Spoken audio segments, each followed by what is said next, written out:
गांव में गाय और कुत्ते की दोस्ती।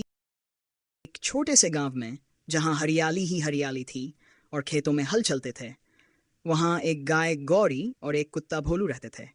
गौरी गांव के एक किसान रामू काका की प्यारी गाय थी जो हर रोज ताजा दूध देती थी। भोलू गांव का एक नटखट कुत्ता था जो कभी इधर कभी उधर दौड़ता फिरता था। हालांकि वह किसी का पालतू नहीं था, फिर भी गांव के लोग उसे बहुत प्यार करते थे। गौरी और भोलू की दोस्ती बहुत पुरानी थी। जब भोलू छोटा था तब वह बहुत कमजोर और भूखा था। एक दिन बारिश में भीगते हुए वह गौरी के पास आकर दुबक गया। गौरी ने उसे प्यार से चाटकर अपने पास बैठा लिया। तभी से दोनों की दोस्ती शुरू हो गई। गौरी जब खेत में चरने जाती तो भोलू उसके साथ साथ दौड़ता। कभी गौरी घास खाती तो भोलू उसके पास बैठकर आराम करता। अगर कोई शरारती बच्चा गौरी को परेशान करता तो भोलू तुरंत भौंककर उसे भगा देता। एक बार गांव में मेला लगा।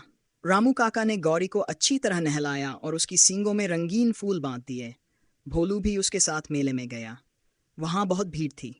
अचानक एक शरारती लड़का गौरी के पास आकर उसकी रस्सी खोलकर भाग गया। गौरी डर गई और इधर उधर भागने लगी।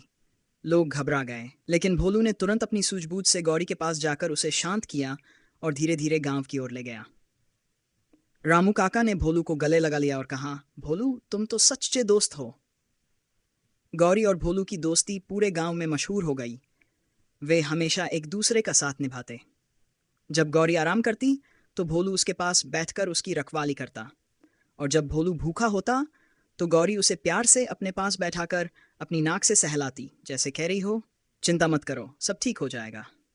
गांव के बच्चे भी इस अनोखी दोस्ती से बहुत खुश रहते। वे गौरी और भोलू के साथ खेलते, कहानियां सुनाते और खूब मजे करते। धीरे धीरे ये गांव की सबसे प्यारी दोस्ती बन गई। इस कहानी से गांव वालों को यह सीख मिली कि सच्ची दोस्ती जात पात, रूप रंग या किसी बंधन की मोहताज नहीं होती। गौरी और भोलू ने दिखा दिया कि अगर मन में स्नेह और अपनापन हो तो दोस्ती कभी नहीं टूटती।